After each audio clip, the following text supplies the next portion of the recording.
enforcement officers and the majority of Angelenos who protested peacefully, the situation was winding down and was concentrated in just a few square blocks downtown.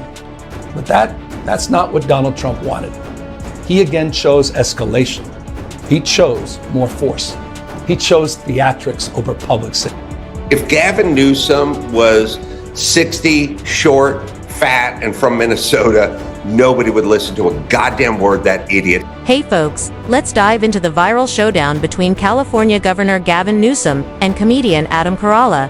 A fiery clash that set the internet ablaze. Newsom, with his polished political persona, faced off against Carolla's unfiltered, no-holds-barred comedic critique, resulting in an explosive verbal exchange that had everyone talking and simply couldn't be ignored.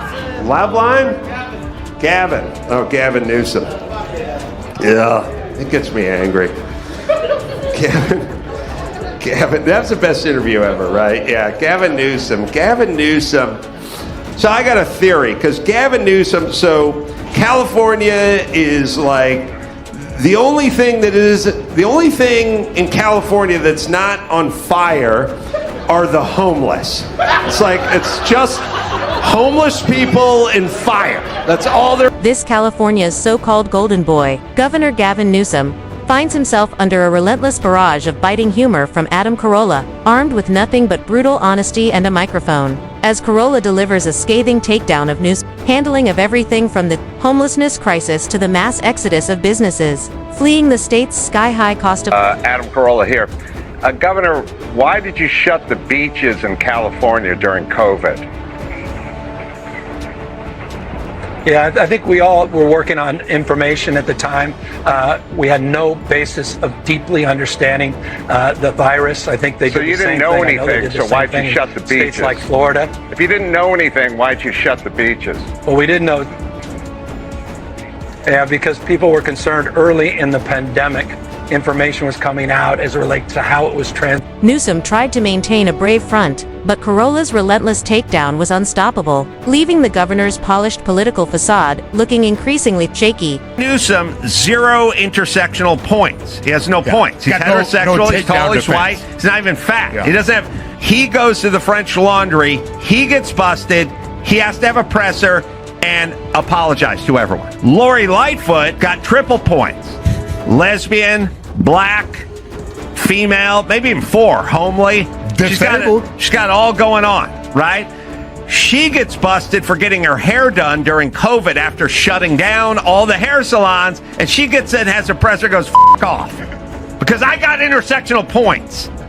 Because I'm a lesbian, and I'm black, and I'm a woman. So she goes, I'm not... The irony of Newsom preaching a progressive California dream while countless residents packed their bags for Texas didn't escape anyone. And in the midst of this, Adam Carolla's takedown left a lasting impact, exposing cracks in the governor's polished image. For those who want to stay in the loop on the stories that make you think, laugh, and maybe even get a little riled up, hitting subscribe ensures you won't miss the next chapter in this political saga, as we dive deeper into why Carolla's critique of Governor Gavin Newsom resonated. He picks weird, inane shit because it's the kind of stuff you would focus on if you were out of problems, right? Like if you didn't have schools that were failing and taxes that were too high and you can't make payroll and everyone's out of money and there's no more unemployment checks coming in and everything is on fire and homeless and f***ed up.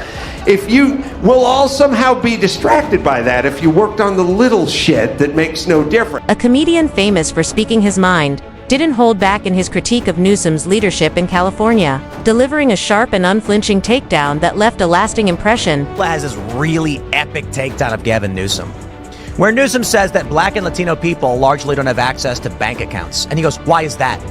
And he's like, I don't know. And he's like, is it because of their genetics? And Newsom's like, no, of course not. And he's like, so it's only black and Latino people. Why is this happening to them? And he's like, well, it happens to white people too. And Carolla goes, oh, so everybody has this problem. Do Asians have it? He goes, yes. Because Carolla uses his platform not just to entertain, but to shine a spotlight on the issues that matter most to Californians struggling with the state's current challenge. He'll talk about trans rights and sports if he's in one setting and then say it's unfair in another setting. I don't think people fully understand who that guy is. I sat in a room with him for an hour and tried to talk to him, and there's nothing there.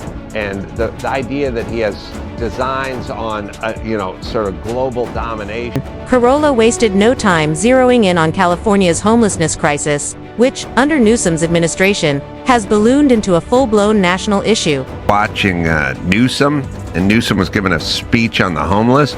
He's disgusted, by the way, by this situation. Time to do your job. People are dying on their watch. Dying on their watch. He is absolutely appalled, but this is more performative confidence he's doing. He's the cause of the homeless problem, really, essentially. But here he is the other day. How do people get reelected? People are dying. I'm not interested in funding failure anymore. I'm not. He keeps talking about people dying. I thought it was a mother of two who had a full-time job and just got divorced. She's owed. His argument was starkly clear, highlighting the visible and widespread homelessness plaguing major cities like Los Angeles and San Francisco, where tents, lined sidewalks and parks have become makeshift shelters, an irony that sharply contrasts with Newsom's portrayal of California as a land of prosperity. Everyone is moving to Nashville, and they're moving to Texas, everyone's moving out of town, and his thing is like, okay, let me see. By 2035, no more internal combustion engines can be sold in the state of California. And you're like, okay, Gavin, the building's on fire. There's a pyramid of homeless people out front. Joe Rogan just went to Nashville. What are we doing? What are we doing here? Okay, all right. Turning his attention to the soaring cost of living that traps Californians in a relentless cycle of financial struggle, with rent, groceries, and everyday expenses stretching budgets to the breaking point. If I heard Newsom go, gas prices in California are way too high, I got to bring them down, I don't care what it's going to take, I'm going to do it, then I would go, well, all right, well, the sociopath makes a point, but he never says that. He blames the oil companies, and then it turns out it's not the oil companies gouging us, it's your over-regulated state that is causing the high gas prices. I ran into him briefly during Chris Cuomo's show, right before the debate with him and Trump, where he was explaining that Biden was going to mop up Trump in the debate. I should take Gavin Newsom to the track and pick some ponies with me and really make some coin. Prices in prime areas have skyrocketed to the point where forcing many residents to move away from where they work, while long-standing businesses shutter or relocate, taking jobs with them and fueling what's now dubbed Californication, a clear symptom of the state's growing population decline. He's like a guy who runs the world's worst taco stand. He makes the worst tacos, and then he starts saying, I want a franchise and get my horrible tacos to everyone in the United States. And I'm the guy who lives across the street from his taco stand going, this guy makes the worst tacos ever. He wants to franchise. It's never going to work. You can always tell he's full of shit when he does his damn and hell. Like, these damn people come here to work hard. Hell, I don't care what I sound like right now. Damn. When he says damn and hell, that's his false sort of out. He does a feigned out. He also targeted Newsom's policies, intended to boost the state, but which instead appeared to be adding unnecessary corporate burdens and stifling growth. People were cautious, trying to keep people alive. And I should say this, so you didn't let them go in the health, sunshine and get vitamin D and exercise, so you shut the beaches. Okay. And you arrested a guy who was paddleboarding in the bay. Health, wealth, and yeah, any science behind that? Any science at all behind shutting outdoor dining? Why'd you shut down outdoor dining?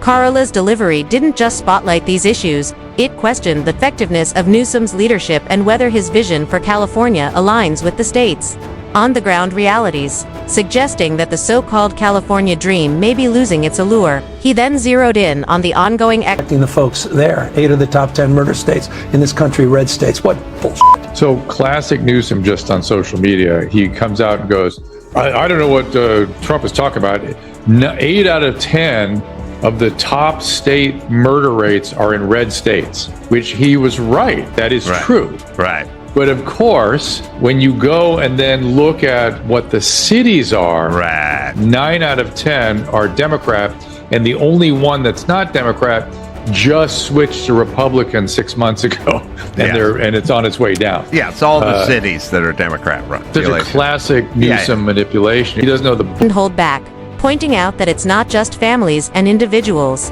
Feeling the pinch, long-standing businesses are fleeing to states with friendlier business climates, with major corporations citing high taxes and regulatory burdens, directly impacting jobs and state revenue, almost like a vote of no confidence in Newsom's economic policies. What made Carolla's critique hit so hard was his unique blend of humor and truth.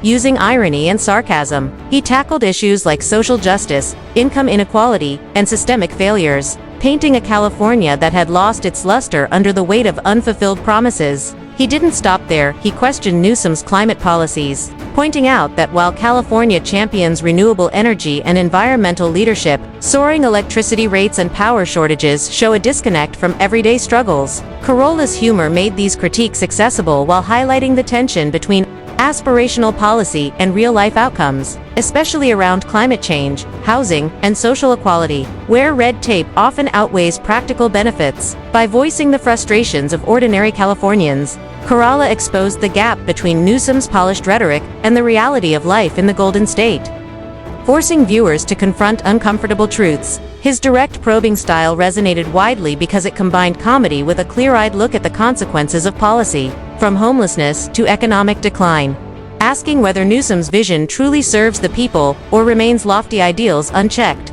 Now, the conversation is open. Do you think Carolla's critique hits the mark?